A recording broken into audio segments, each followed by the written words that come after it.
Faites rayonner la foi sur le continent numérique. Ensemble, recueillons plus de 200 000 $ en 2012. Ce soir, mardi 26 juin, sur Perspective.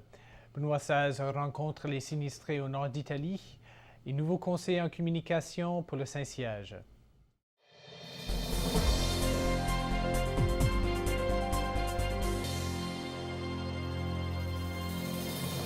Bonsoir mesdames et messieurs et bienvenue à Perspective. Benoît XVI a effectué aujourd'hui un court voyage en Émilie-Romagne, au nord-est de l'Italie, région qui a été dévastée par 2 séismes qui ont fait une vingtaine de morts et qui ont blessé des centaines de personnes il y a quelques semaines. Par cette visite, le pape a voulu manifester la solidarité de toute l'Église avec les populations de cette région. Dès son arrivée, Benoît XVI a été accueilli chaleureusement par les personnes et par les autorités d'Émilie-Romagne.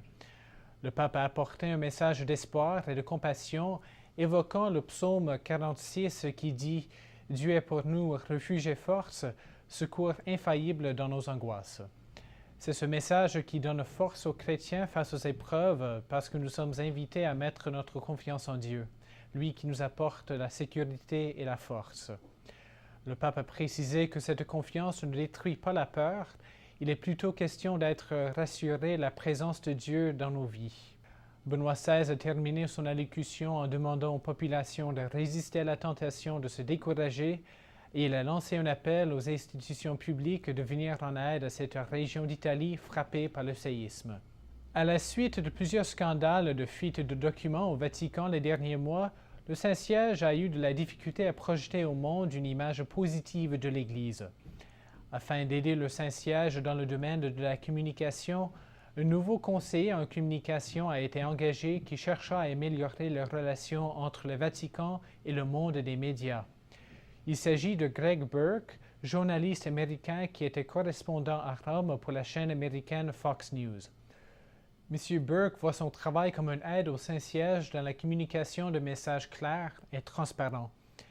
Âgé de 52 ans et membre du mouvement Opus Dei, Greg Burke a aussi travaillé pour le magazine Time et pour le National Catholic Register.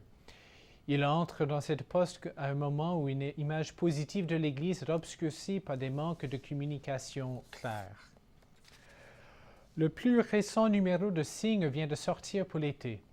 Rassemblant des articles portant sur plusieurs sujets, ce numéro permet aux lecteurs d'approfondir plusieurs thèmes importants dans la vie chrétienne.